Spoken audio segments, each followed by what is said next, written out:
Ladies and gentlemen, I stand up before you today, and you'll probably think I'm a little bit of a fraud. What is a fighter guy standing talking to you about history? Well, I hope that I will give you a flavor of why we are where we are now, and manage to give you some of an idea of why it is that Islamism has developed in the way that it has.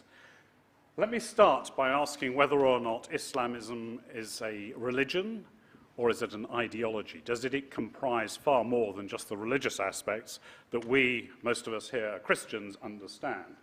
Is it probably about culture or about politics? Let me just think for a second about culture. People have said in the past that culture can be characterized as an iceberg. You can see 10% above the surface. You can see the actions of people, but the 90% remains hidden from view, and you don't know what the intentions are. So but it brings you on to a point, whether it's a historical precedent or whether we are facing a purely modern phenomenon. Now, I hope that what I say today will not just be a history lesson. I'm going to canter through history, and you'll think it's a very broad brush view, but I hope by bringing out the particular points of interest, it'll show you that what is happening today has antecedents in what happened in the past, and there is a rationality in what has happened today from the past. I think it will help us to understand the assumptions under which many of the young Muslims in the world operate. It'll show their beliefs, and I hope as well it'll improve our understanding of what is going on. I should say from the start that I have some slides in here which I should give a health warning to, and if you are of a particularly sensitive nature, I will tell you when to look down, and then I will tell you when to look up so you're not offended by them. I have to go at a fairly high pace, and forgive me for that. Much of it you should probably already know, and so it will just refresh your memories. But that said, I will try and get completed within the time without going too quickly. Let me start by saying that following on from what happened in Paris just recently, this is Monday's Financial Times, and one of the headlines inside says, "Young Muslims lag behind white middle class in a two-speed France." It points out, behind bars, half of all inmates in French jails are believed to be Muslims, even though they only comprise less than 10% of the population. Interesting statistics, and something perhaps to come back to. This was talking about France. I would suggest to you that the same is equally true in most of the Western countries, and it certainly is true in my country. Let me talk a little bit about Islam. What is Islam, and what did it have as its principal tenets? Well, the first thing is this: Allah, God, is indescribable, and of course, he's also incomprehensible. And probably, I think we would all agree that that is the nature of the deity. But of course, they go on and they say Allah's will revealed through the prophets, and you can see the prophets up there, is of course frequently misinterpreted. And what they mean by that, of course, is the Torah and the Bible, although of course more recent publications fall into that sort of category. The Quran is verbatim the final word of God delivered to his final prophet. There will be no more prophets, there will be no more final words. There is no more interpretation that is necessary. It is written down, it is unchanging, and that is what it is. You will not get a subsequent amplification. Islam itself, as defined in the Quran, is perfection. There is no higher state. Communism, fascism, monetarism, whatever you like, is not a higher state, and modernism certainly is not a higher state. This is perfection. The purpose of man, and I include women, of course, here, is to worship God, to do God's will. It's not to do good things, it is to do what God requires. And history, of course, is the progress of mankind towards the ultimate state, which is, of course, Ummah, pan-national Arabism, and Islam. So that is where we find ourselves as the original starting principle. Well, given that this started in the mid-600s, in the middle of the Arabian Peninsula, the first question we had to ask is, how in God's name did it actually succeed? Why wasn't it just wiped aside as yet another sect? Of course, the view in Islam would be it was God's decision that this would happen. We may take a more sanguine particular view. And let me just think through for a second the context of how this actually occurred. You probably recall from your recollection of history that, of course, there had been conflicts between the Byzantine Empire and the Persian Empire for some time. Well, the mid-600s, the early 600s, there was just such a conflict, and both empires were absolutely exhausted. At the same time, within Christianity, there was a complete debate about what the nature of God was. We think of him as a trinity. Does that mean there are three gods? Or was he actually one God, the monophysite? Or is he one God with three natures? These things became really quite critical to the various sects in Christianity and gave rise to all sorts of debates.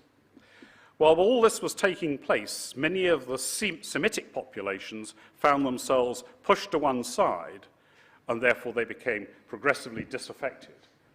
At the same time, the Emperor Heraclius, was becoming somewhat old and demented and tired, and so there started to arise a populist support for Islam's version of pan-Arabism, pan-Semitism. They didn't agree necessarily with everything that was taking place in Byzantium and the Christian West, so their chances now were to change horses. Well, you'll know, of course, Islam spread very, very quickly across the Arabian Peninsula. I won't go through all this in too much detail, but where the strategic change occurred was at Yarmouk in 636, when the forces of the Caliph, now the successor of Muhammad, had taken Damascus, interestingly enough, because a monophysite bishop had actually opened the back door to it, to the Muslim forces. And so for the first time we had a confrontation between the forces of Byzantium and the forces of Islam. It was not a well-fought fight, certainly as far as the Christians were concerned. They tarried, they dithered, they didn't manage to get their act together, and the result was that the Muslims very convincingly won. It is sometimes said, helped by a sandstorm that came out of the east and gave them impetus to wipe the Christians away. But be that as it may, it is certain that the forces of Christianity were utterly defeated. The implications of this was that the Byzantine army was on its last legs, and there was nothing left. There were only small garrisons left across the whole of the empire. The Byzantines had to regroup in Anatolia.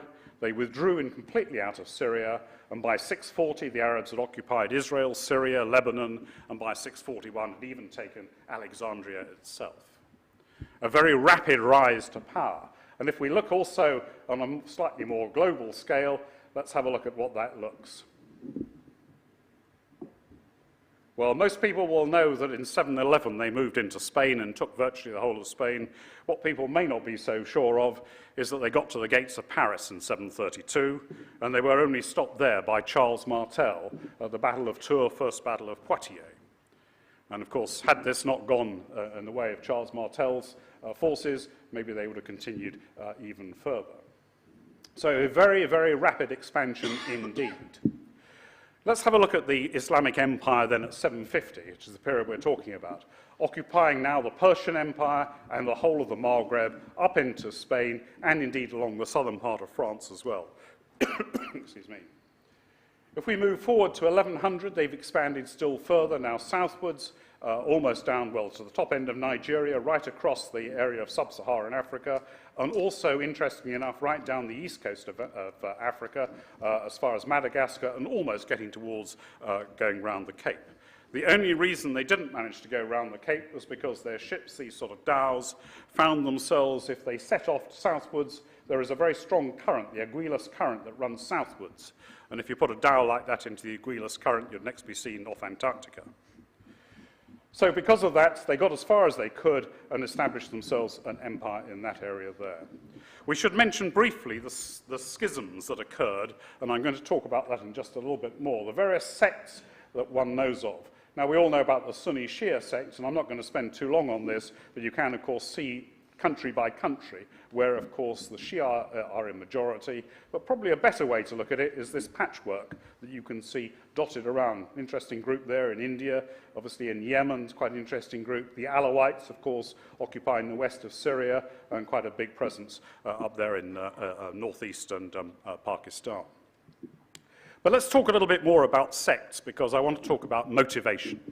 And the ones I do want to talk about are these people, the assassins. I was at Wellington College, and my housemaster was a chap called Peter Willey. He was the second man to go, second European, to go down the Valley of the Assassins in the period 1960-something. And he found the castles of Alamut, and you can see Alamut depicted there just off the Caspian, and he started doing excavations in that area. These are essentially great monolithic bits of rocks that come out of the valley floor, but they do have a water supply and they have means of capturing water and storing it in large cisterns. At the time of the First Crusade, Hassan, who was the leader of the sect, decided it would be a good idea to extend his power. So he established not a great power base and a great army, but a garden of earthly delights.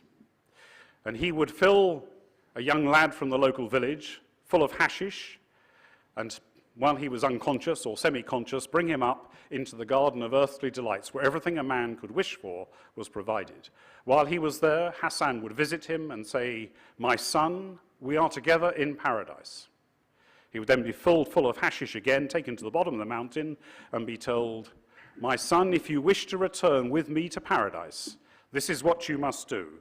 You must go to Baghdad and stab the vizier through the heart, and although you will die, I guarantee to you, you will return to paradise." And this is a picture, it's not a particularly good one, of somebody stabbing the vizier, Nultan il-Mulk, through the heart, and of course, then destroying the power base of the local caliph.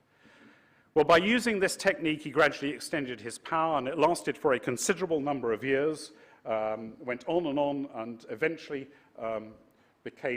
he became the sort of power broker in the area of the north and west of Islam. Sorry, north and east of Islam, I should particularly say.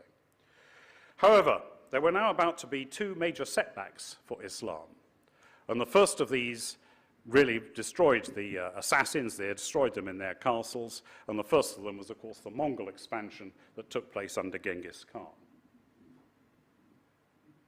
I'll let that run just once more so you can see it yet again.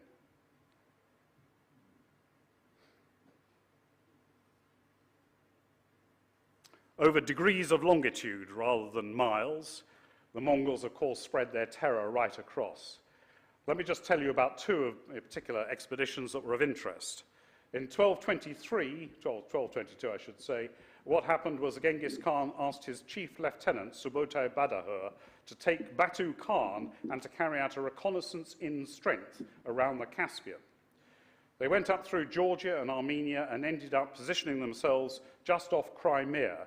They overwintered in Crimea, 1222-1223, before fighting the Russians at the Battle of the Kalka River, 1223, and then returning eastwards to the Great Khan, who at the time was besieging or just about to go into India. It was pretty clear that there were rich pickings to be had, and so in 1236, Batu Khan then returned westwards and took out the various cities and towns you can see there, culminating in Christmas and New Year, 1241, in taking Kiev. From there, the decision was taken they would invade into Europe. And so the Mongols advanced on three main axes. The bottom one through Hungary, where they defeated the knights of King Bela IV at the Battle of Mohi. The middle one, which came along through the Carpathian Plain, basically to provide fodder for the horses. And the northern expedition, which went and fought what is known as the famous Battle of Legnica, which destroyed King Wenceslas and all the Teutonic knights and the Polish chivalry. As a result of these successes, the Mongols then turned south and went down into the Balkans, taking the town of Kotor, which is now well favored by cruise ships. This established a power base across the whole of the area shown there. The only reason they did not continue westwards was because the Great Khan died, and Batu Khan went eastwards to try and see if he could become the new Great Khan. So it stopped events from taking place, but nevertheless they'd established themselves in a huge power base in this area here, destroying at that time the Seljuks and their power base where they were. Establishing themselves at Sarai, which is pretty much close to the modern Volgograd, the Golden Horde, as it became known, became the power brokers in that area. In 1346, they took the town of Kaffa, which is Crimea, which was a slave trading place, and they used dead bodies of plague victims being catapulted into the town, thereby starting what is known in Europe, of course, as the Black Death. As a result of that, the whole of Europe changed. The feudal system fell apart, urbanization began in great quantities, the power of the guilds was established, and so the way in which Europe as a whole changed its culture is quite remarkable. Now we started to get new motivations, new changes, new modernization. But at the same time, we find the Ottomans rising up, the Seljuks have been killed, and as the Golden Horde starts to reduce, the Ottoman power base, which originated just to the east of Constantinople, they took over and occupied the vacuum left by the declining Seljuks. Well, as we know, the Ottomans then fought the Battle of the Blackbirds in Kosovo in 1389 and defeated the Fourth Crusade in 1396, establishing quite a power base in this area here, and of course further south. But I've set up here setbacks too, the Mongols. Well, of course, nothing could be allowed to stand idle for very long, and this man suddenly appeared on the picture. Timur-Lenk, known to most of us as Tamerlane. Timur means steel, but he had a limp, so he was Timur, the limping man, Timur-Lenk. We call him Tamerlane. He fell out with his adopted son, one Toktamish, who was the Khan of the Golden Horde, and he decided he would then attack him. And so in 1395, he moved up into the Golden Horde areas, got hold of Toktamish before deciding on a war of conquest in the Far East. He, I have to tell you, was a converted Muslim, but it was Islam of a particular flavor, an Islam that suited him rather more than suited Islam. Having taken out Toktamish in 1395, he moved east to take out Delhi in 1398. He destroyed Delhi so utterly that there were, well, it is said, there were no living things at Delhi after his army had withdrawn. Even the birds left the site. Before returning west again, because he saw a power struggle would occur between himself and the rising power of the Ottomans. He defeated the Ottoman Sultan, Sultan Bayezid II, in 1402 at the Battle of Ankara, and took him captive and kept him in a cage. Fortunately for him, he then moved southwards, took Damascus, and moved into the Levant. Fortunately for history, Timur-Lenk then suddenly promptly died. He was by now a very old man. He was on his way, interesting enough, to attack China, if you please. But once he died, of course, the power base of the Turks then declined, or the Timur-Lenk Turks, which allowed the Ottomans to re-establish power. Mehmet II, as we all know, took Constantinople in 1453. At the same time, they established a presence in the Khanate of Crimea, and the Khans in Crimea were allowed to go raiding up into the Christian areas to the north.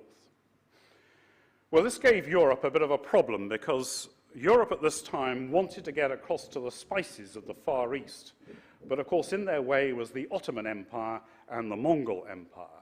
And so the Christians, as you know, developed a maritime strategy. One thought was that the Nile, which obviously rises somewhere in the middle of Africa, had a tributary that would come out here.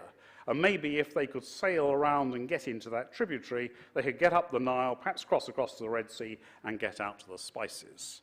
And so the Portuguese started their great progress southwards to try and find a way of getting to the east, perhaps up the course of the Nile. Interestingly enough, Christopher Columbus spent 4 years in Lagos and realized that there was no way of getting around the Cape.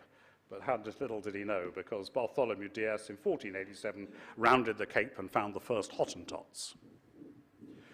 Meanwhile, of course, there was pressure to try a different route, and as we know, Christopher Columbus managed to go across in a carrack like this, or 4 carracks like this, across to the New World. At the same time, Vasco da Gama had rounded the Cape, and moving around south of the Cape, moved up and eventually arrived in Calicut on the Indian side of there, the western side of the Indian Ocean.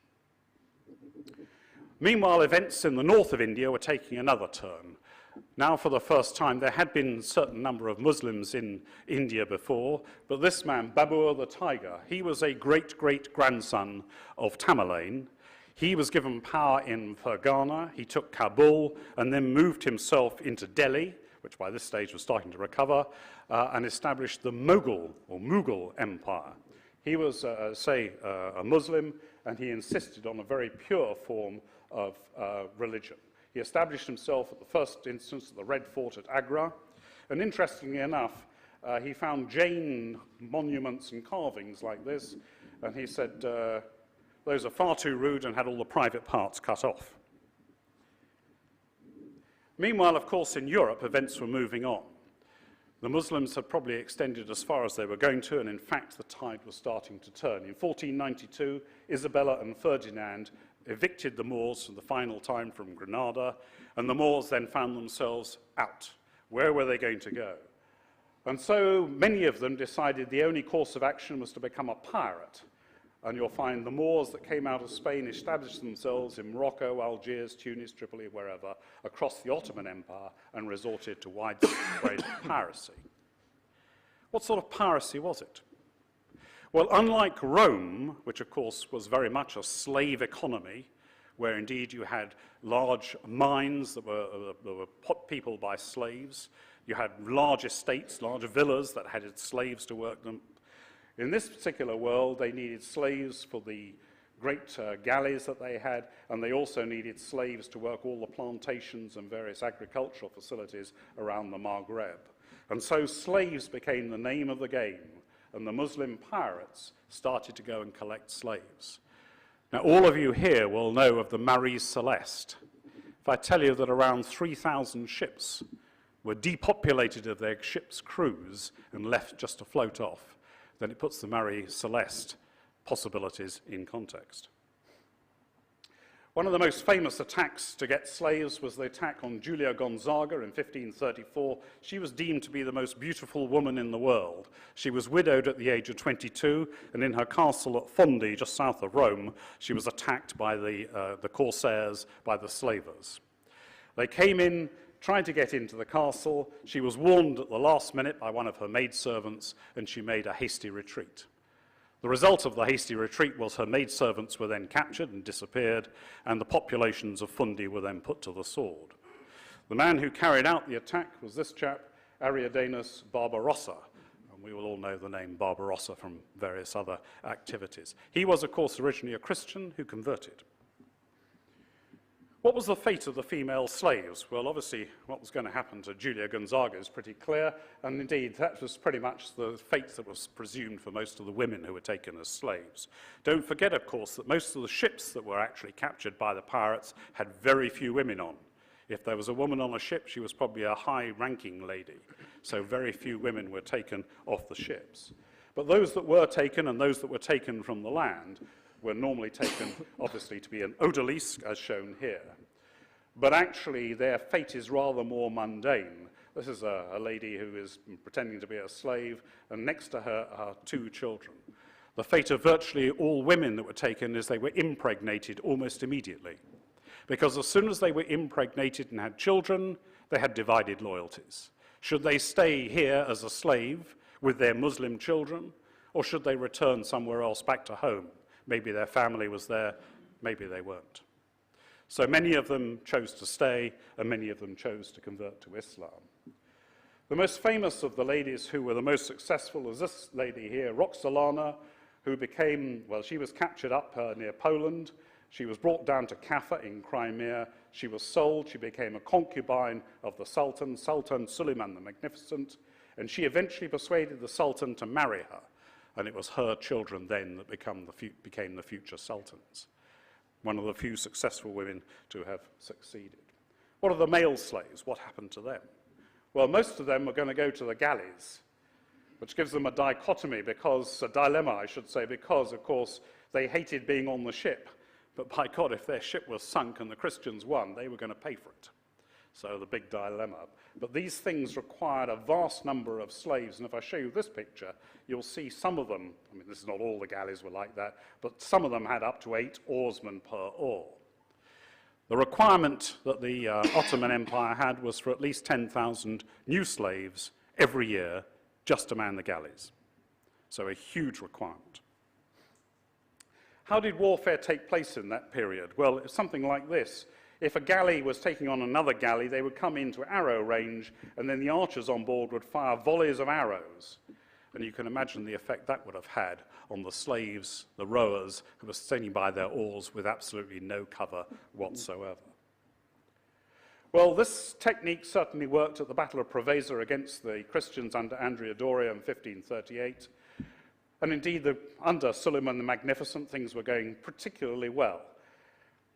Now, why am I telling you all this? I'm telling you all this because it establishes the sort of mindset of what is going on. Here we have the Muslim Empire, the Ottoman Empire, reaching its pinnacle under Suleiman the Magnificent, achieving all these great things: Belgrade taken, Rhodes taken, Battle of Mohacs and Hungary taken, Vienna attacked in 1529 and 1532. So a huge, great expansion, just as was predicted. But then what happened? Well, at Vienna, things started to go a little bit pear-shaped. Although Sultan Suleiman had a lot of cannons, his main armament was still his archers. And they came up for the first time against two groups of Christians, the Landsknecht men, whoops, I'm sorry, I'm pressing the wrong button here. The Landsknecht men, whoops. Yeah, there we are. Landsknecht men shown there, whose vestments there could largely absorb many of the arrows. And secondly, for the first time, you see these people, arquebusiers. And now for the first time, we start seeing not just archers firing at each other, but we start seeing riflemen. I know they weren't rifles, but let's call them riflemen firing at each other.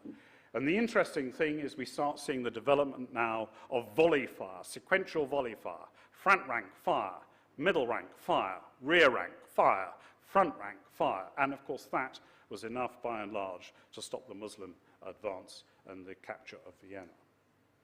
Well, in Malta in 1565, again, things didn't go quite as expected.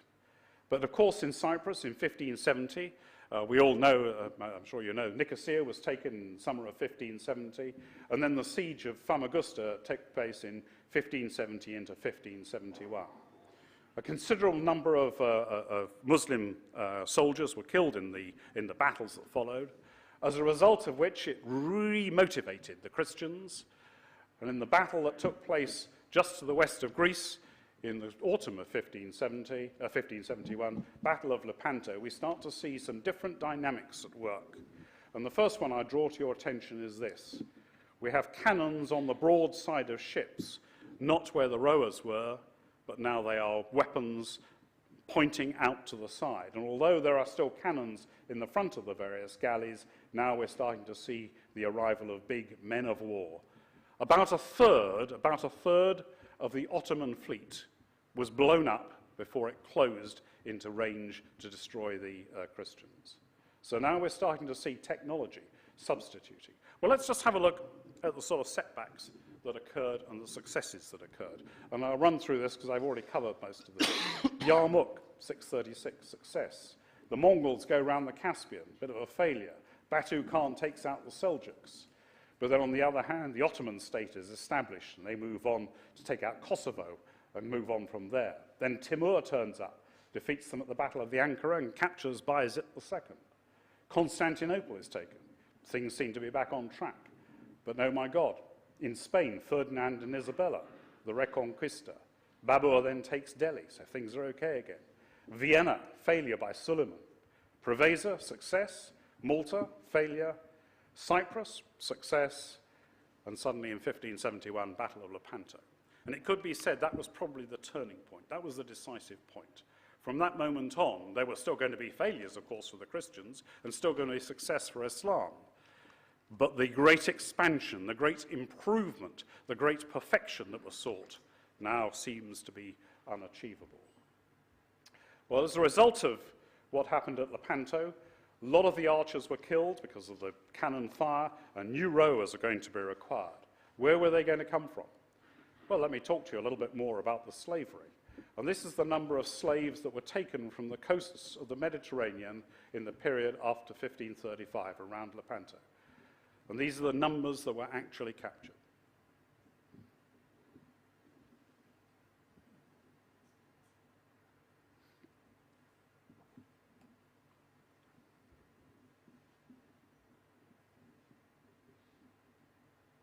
So we're not talking in tens, we're not talking in hundreds, we're talking in thousands. And if that wasn't bad enough, if we look out into the Atlantic, these are years now, not numbers of people taken. This is the British fishing fleet was attacked in 1617. Even as far as Iceland. Baltimore, the town of Baltimore, was emptied of people in 1632, and Lundy Island was finally invaded by Cromwell in 1645, and reports, and I don't know whether these are believable or not, are that there were 20,000 slaves on Lundy Island. I suspect there's probably a decimal point wrong, but even if it's only 2,000, it's an awful lot of slaves on Lundy Island. Now, if that was bad enough, let's look at what was happening. I mentioned, of course, the Crimean Khanate was entitled to go on raids up into southern Poland and along the Don Basin. Well, let's just have a look at what happened in these areas. These were known as the Tatar raids by the Russians, but for as far as the Tatars were concerned, it was known as harvesting the steppe. Harvesting the steppe. There were no geopolitical reasons to take this area. There was no mines to be had, no resources to be had. They weren't after food, they were after slaves. They were looking for entire villages that could be taken, thousands of slaves, fit men and girls. They were all taken to Kaffa in Crimea, which was the slave market, and then sold on to Istanbul. And Roxolana, who I mentioned, was one of these girls. In 1662, the town of Putival was emptied and 20,000 were taken. In 1668, they moved up into the Ukraine, went from Poltava up to Kiev, and took, it said, 60,000. 60,000 people. The old and the infirm were of no use, and they were generally left in their churches and just burnt, or some of them were given to the soldiers to act as playthings. If that wasn't bad enough, they were also looking to bring people up from the south, from sub-Saharan Africa. Islam had penetrated a certain way down into Africa, but it hadn't penetrated right throughout the whole area. And this, as you can see, is a picture of slaves that were taken until quite recently. I mean, this one probably dates about 100 years ago. I asked the question, when was the last African state to give up slavery? And I'm not going to tell you the answer, but I would suggest you go and find out, because you will be amazed and alarmed at which year it was. Let's talk a little bit about African slavery. Generally, the Africans were not so good on the galleys, and so most of the people that were taken northwards from this area were for the farms of the Maghreb. On the eastern side, they had no need of fit young black men. What they were after were young boys who were castrated, most of whom died, I have to say, and girls who were going to be exported and sold into India. Estimates vary. At the bottom end, between maybe 11 million black slaves were taken, and we're not talking about the transatlantic trade, we're talking about the north-south trade. At the bottom end, 11 million, and some people have estimated as many as 25 million were taken during this particular period.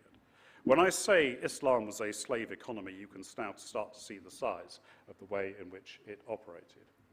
Many of the girls, I say, were taken across to the Mughal Empire, and I mentioned to you the fact that, of course, under Tamerlane, there was a rather different regime in power at the time. Tamerlane saw Islam as being the servant of Tamerlane, and so indeed it is true that many of the Moguls had a similar idea. This man, perhaps Akbar, was the greatest of the Mughal emperors, and he found himself at one stage or another having to fight the people who did all the work for him, which were, of course, the Hindus. And if the Hindus ever rebelled, then there were all sorts of recriminations, and it was not unusual for them to take a number of the Hindu population, to massacre them, and then to build, I don't know if you can see, a pillar of heads. I have to tell you that pillars of heads still exist in Bosnia and many of the Balkan countries, not, of course, inflicted by Akbar, but by others. So this is, again, not a new situation. Akbar's view of Islam, like Tamerlane's, was rather different.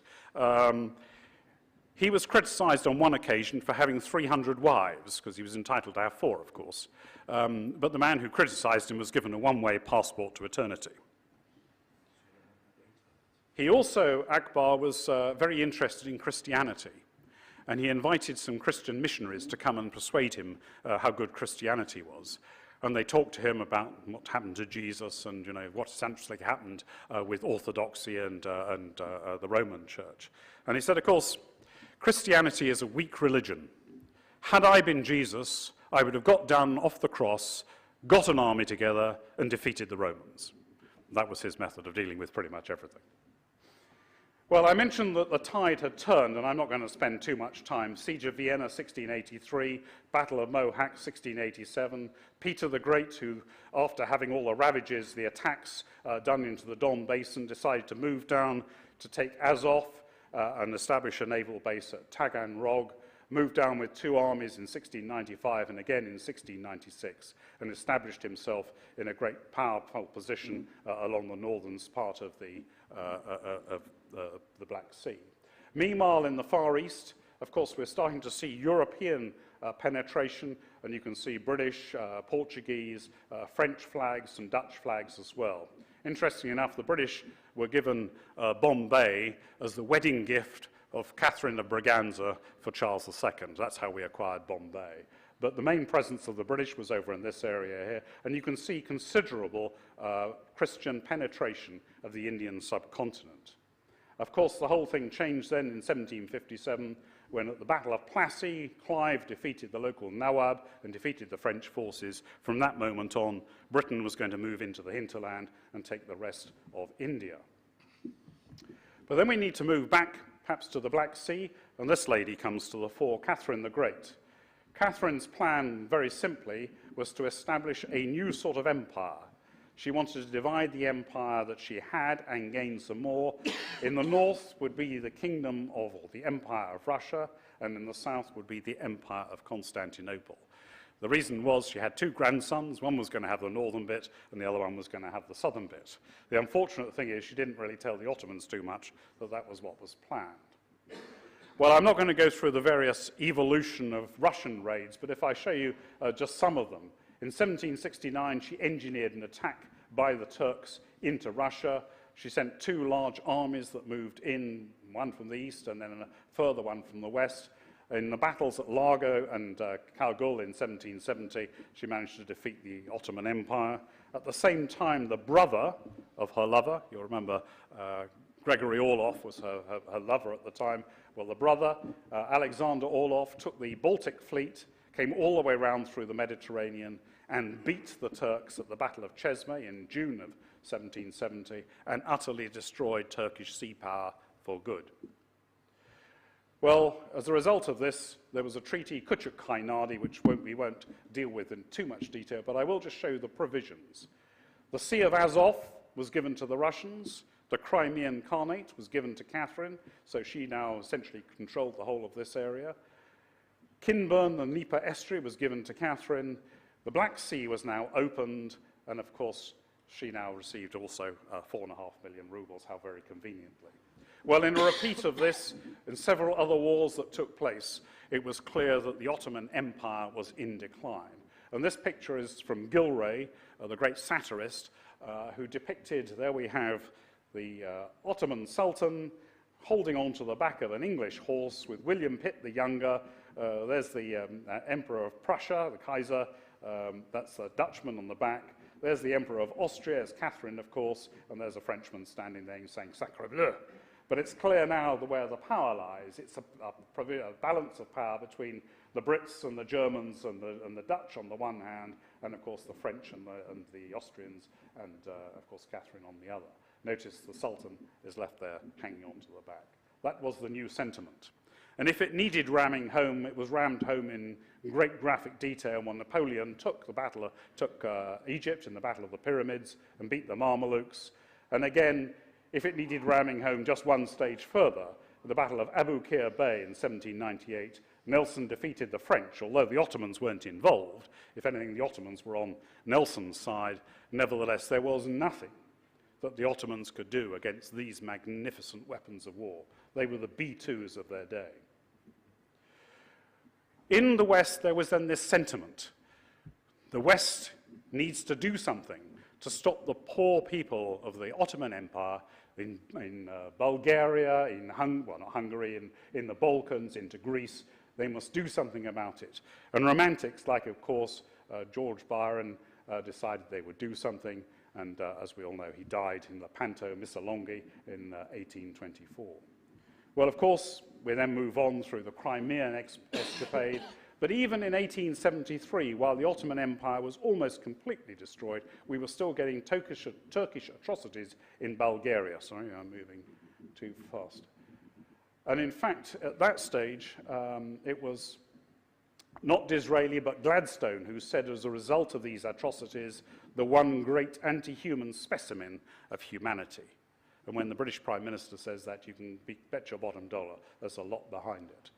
Well, the wars continued, and indeed, as you can see in the Treaty of San Stefano, which occurred following the 1878 war, the Russians actually got within spitting distance of Constantinople, and they were only pulled back by the combined efforts of the Germans and indeed the Brits.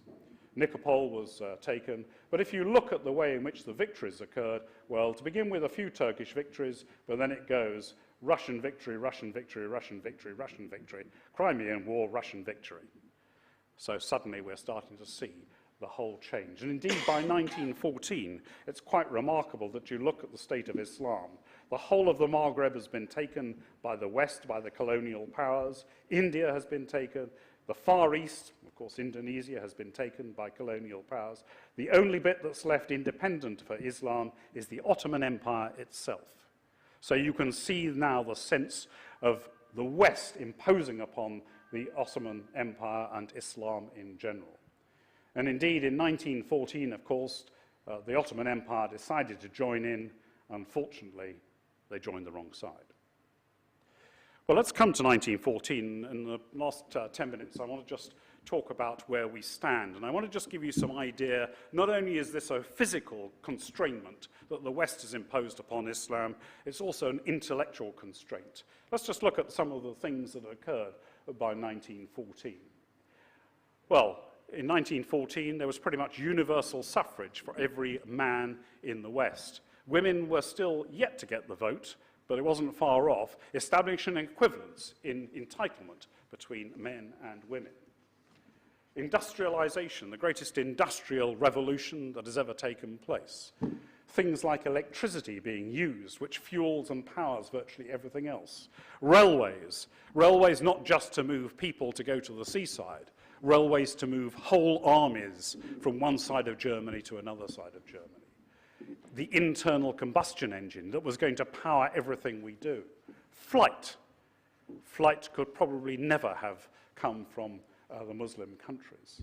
Armaments, the machine gun, the tank, the dreadnoughts. Telecommunications, which we, of course, still enjoy today. Medicine, and it goes on. But then as far as the Islamic countries are concerned, what? Well, of course, they would argue, looking for Islam and the state of perfection, this is not necessary. What we are interested in is the state of our religion, the wisdom that we've generated, the logic that we understand, the work in mathematics and so forth, upon which much of what the West has done has been based, and of course the purity of the religion. So how should Islam then cope with what the West was offering? Hegemony on the one hand and this modernization on the other. Well, how were they going to tackle with this? There was a man called Sir Hamilton Gibb, writing in 1945, said really you can divide Islam up into three main categories. You have the liberal, whoops, sorry about that, pressing one button here. You have the liberal secularists. I suppose the classic example of that is Ataturk. The division between religion on the one hand and the state on the other. Then you can enjoy all the modernity that is being offered by the West while still keeping Islam pure. You have the modernizers, the reformers, the people who say, well, of course, you can enjoy what the West has, but still maintain the ultimate end point, which, of course, is global Islam. So you can use the West as you see fit. And then, of course, what he called the Mahdists. You remember the Mahdi in Khartoum, General Gordon et al.? Well, of course, these are the people who say that this is all rubbish. We don't want any of this. We don't want to get rid of all this. We need to impose Islam at the point of the spear, down the barrel of a gun, by force of arms. That is the only way that you can actually impose it. Well, at the time he was writing, probably the population of Islam was sort of divided something like this. Most people were secularists or modernizers, and relatively few Mahdists. But arguably, in the last few years, we've seen that start to move something like that. And this, of course, is the challenge that we need to look for. What is the West's view, then, of Islam? How do we look at Islam itself and try and work it out? Is it actually a spectrum? You know, we have the secularists at this end, and maybe the Mahdists and the extremists at the other end, you know, with the bulk of Islam somewhere in the middle. Or perhaps it's better looked at as a sort of body politic with the occasional bits of cancer in there that need to be removed. Or should we look at Islam really as a tree? And although we have all these different sects, we have, say, the Sufis over here, we have most of the people are going to be Sunni, the occasional Shia, and maybe one or two of the extremists. How should we envisage Islam? Because if we don't have a model in which we can categorize it, it's going to be very difficult to understand it. So what is this ism? Is it just fascism, communism, just a modern-day ism, or is it something else? Well, this is what people are saying. Islamism is an ideology that demands man's complete adherence to the sacred law of the Prophet and rejects outside influence. It's characterized by a deep antagonism. So we are now in the levels of the Mahdism, the extremism. And we still need to ask ourselves, is it ephemeral or is it enduring? So why does it happen now? Well, I'm sure you'll all know about this. We can talk about Sam Huntington and the clash of civilizations. Is it because of the pretext, Zionism, Western hegemony? Even now, when everybody has independence, we still have forces in Afghanistan, we have forces in Iraq, you know, we intervened in Libya just recently. When will the West ever stop? Is it because of globalization? Because now the message can get out to little pockets of Islamists everywhere. The people in the middle of the north of England know about what's happening in Afghanistan and can get on an aeroplane and fly there and participate. Much more difficult when there were just galleys around. Now they can do these sort of things. Is that one of the reasons why it's happening now? Or is it maybe because of population growth and we have lots of people with unfulfilled aspirations? Well, my maintaining the studies I've done, that most of it, or a lot of it, is because this is a strategic driver, population. This picture was taken, as you can see, just over a year ago, and it's taken in Dhaka, Bangladesh. And the question I would ask is, how many women can you see? One thing is for sure, even the United Nations mentions this, that whenever there is a surplus population, one that cannot be supported from the resources available, then expect problems. And it was Edvard Luttwak who started to espouse this idea. He said, either you will get a conflict, or you may have disease, or you may have mass migration. But something has to happen. You can't just have a surplus population that sits there and dies. Well, you can, but if that's all they're going to do, they're just going to die. Let's have a look at surplus populations, and I'll go through this in a fairly short order. I put Peru up there just because of the shape of this particular diagram. It's pretty much in balance. And if we put a plot across that and then apply it to something else, let's have a look at that plot, the Peru plot, and put it in Saudi Arabia. Well, that's a bit interesting, isn't it? So where are all the girls gone then? Okay. What happened over here? Well, 67, 75. Remember the oil shocks? Price of oil doubled and doubled again. And what happened? Population rose. What's happened if we take Iraq and look at the same sort of thing? Interestingly enough, from 1990, in round terms, population has started to rise, and probably this will be unsustainable. What about these things here? I mean, these are normally Western friends. What's happening in Qatar? You start looking, oops, just go back to Qatar. I mean, that population graph that we've shown here, where are all the girls gone? And who are all these people? Well, some of them, I have to tell you, are expatriates, but it doesn't account for all of them. And what's happening in Oman as well. So you have this population burgeoning up, and one wonders quite how that will be tolerated. Some basket cases for a second for you to look at. Let's just have a look at Nigeria, for example. We did a study, which I'm not going to go into now, which we were worried about the effect of AIDS on the population of Nigeria. At the time, it was 85 million. It's now 183 million. It's gone up by 100 million in the period. Due to go up to 350 million, i.e. the same size as Europe by the turn of the century. Chad, I'm not going to go through the picture here, but you can see the skirt for Chad is even worse. So you can see they're going to have a problem in the future.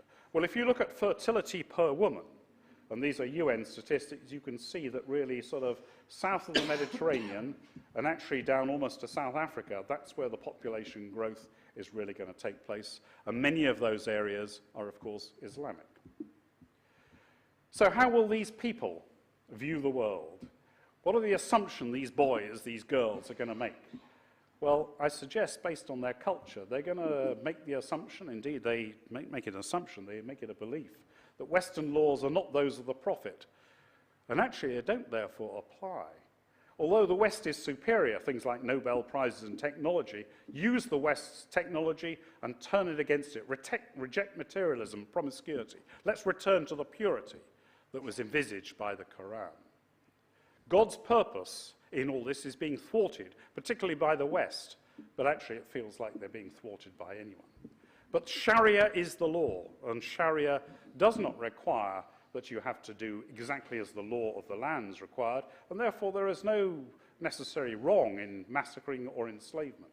The end, after all, does justify the means, because it is given to you by God. So what does this mean in terms of slavery? Well, you'll be surprised by this. There are actually more slaves in the world today than any other time. Debt bondage is common across areas in Turkey and Pakistan. Captured infidels are treated as slaves. I did some of the work for the deployment of British forces out to Saudi Arabia at the time of Gulf War I. And at the time of the deployment, the question was, what would the status be of British forces in Saudi Arabia? The status was to be that, legally, of slaves. And we had to then have that changed.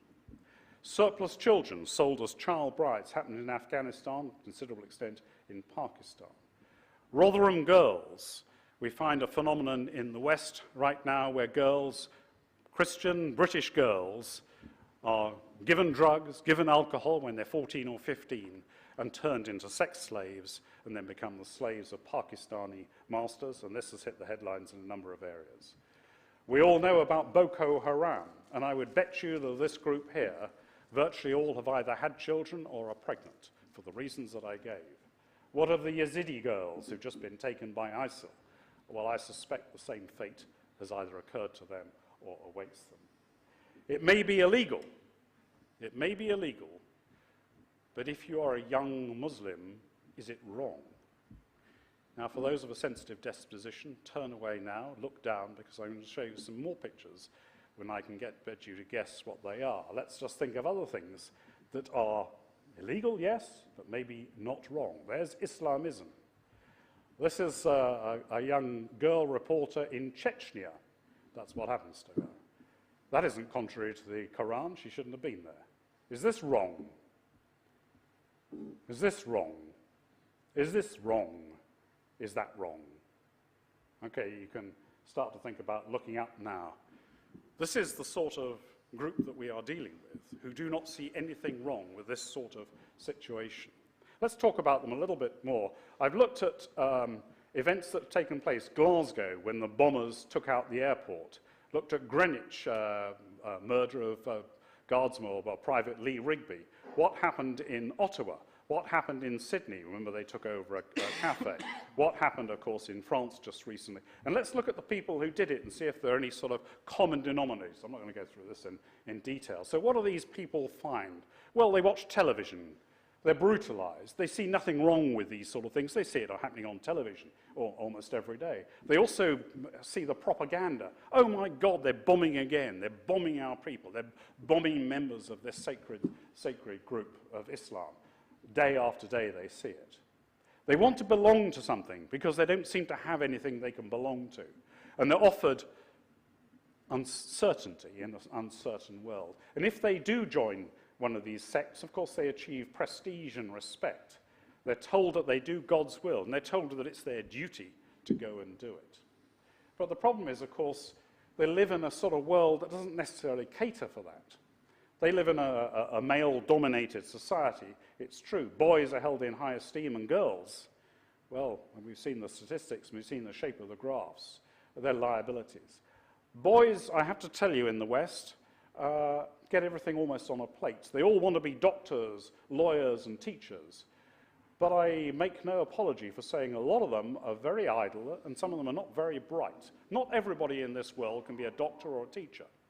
Most of them are going to do something else than that. And so we start to get a sense of frustration amongst these young boys.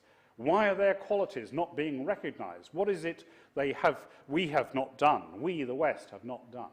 And so they become susceptible to this sort of suggestionism.